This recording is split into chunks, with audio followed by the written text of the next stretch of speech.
सम्पूर्ण साथीहरूलाई वेलकम छ हाम्रो युट्युब च्यानलमा। आज चाहिँ हामी बीबीएस फर्स्ट इयरको इक्जाममा सोध्ने 10 मार्क्सको लागि भाउचरको फर्मेट देखाइरहेका छौँ। हामीले फर्स्टमा हेडिङ लेख्नुपर्छ अथवा टाइटल, अनि त्यसपछि त्यसको परिचय लेख्नुपर्छ, त्यसपछि भिजन, त्यसपछि मिसन र उद्देश्य, अनि के छ त त्यो वर्किङमा एकदम जस्तै हिमाल जाने हैन यस्तै छ। अनि त्यसपछि लास्टमा टेलमा चाहिँ थ्याङ्क्स अर एडभान्स फर चोइस युज भन्ने, अनि टक्क आफ्नो अब जस्तै जे लेखे पनि भयो। अनि आफ्नो नाम चाहिँ नलेख्नु होला, एबीसी लेखिदिनु होला मिस्टर भनेर।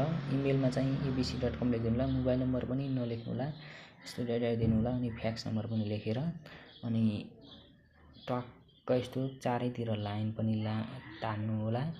अब हामी एउटा क्वेसनको हल गरेका छौँ, त्यसको एन्सर देखाउन गइरहेका छौँ। अब हेर्नु होला, यो भाउचरको फर्मेट चाहिँ देखाइरहेका छौँ। यहाँ छ कम्पनीको नाम, address of local area, city name Nepal. टक्क यसरी इक्जाममा यो 10 मार्क्सको लागि हो। पिक्चर लेख्ने, यो यस्तो गर्ने, लोगो अफ कम्पनी बनाउने। हामीले पिक्चर त्यहाँ देखाउन सक्दैनौँ, लोगो पनि देखाउन सक्दैनौँ, त्यस कारणले लोगो अफ कम्पनी लेख्ने, त्यसलाई एउटा कोठा जस्तो बनाउने। त्यसपछि नमस्ते लेख्ने, अनि नमस्ते भनेर all of you are the welcome to our company here भन्ने, I you can fulfill your dream ad भन्ने। अनि ड्रिम डटरमा चाहिँ त्यो उसको ड्रिम एडको जस्तै त्यो ठाउँ बनाउन लेख्ने। If you get a chance to seem to you our head office is located in. अब त्यो कहाँ छ त्यो अफिस? जस्तै यो ललितपुरमा छ भने ललितपुर, काठमाडौँमा छ काठमाडौँ, पोखरा छ भने पोखरा लेख्ने। त्यसपछि भिजन के छ, कम्पनीको भिजन के छ भन्दाखेरि our company is to be only one company for the everyone when they think of लेख्ने। अब भिजन भनेको के छ भन्दाखेरि जस्तै तपाईँले यो पनि लेख्न सक्नुहुन्छ।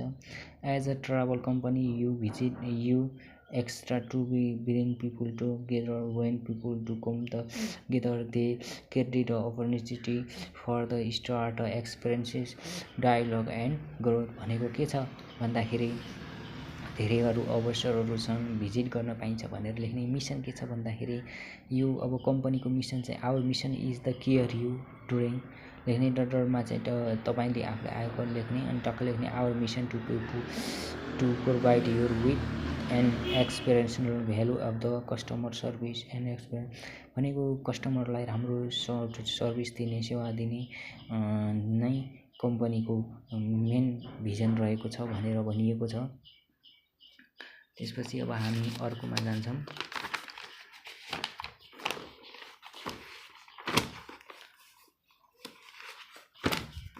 त्यसपछि लेखिएको छ अब्जेक्टिभ अफ द फ्युचर भनेर लेखिएको छ।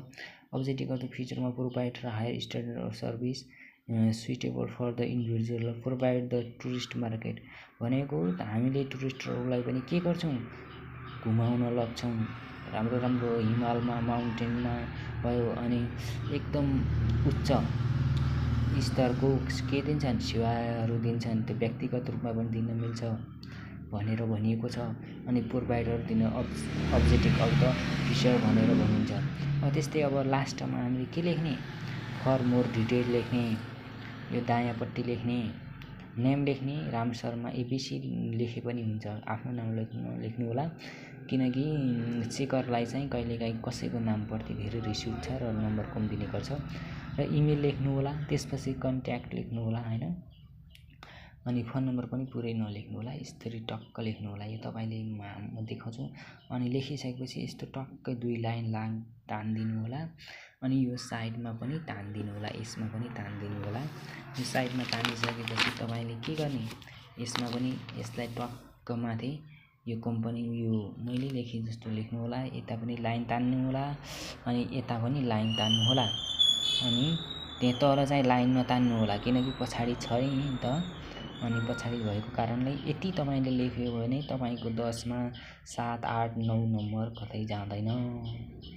तपाईँले यो अब ब्याकको पनि इक्जाम छ हैन, अब नजिक भइसक्यो, धेरै छैन टाइम, त्यसैले यो भाउचर चाहिँ सधैँ सोधिरहने क्वेसन हो, एकदम सम्भावना भएको क्वेसन कहिले पनि नछोड्ने भाउचर 10 मार्क्सको लागि हो।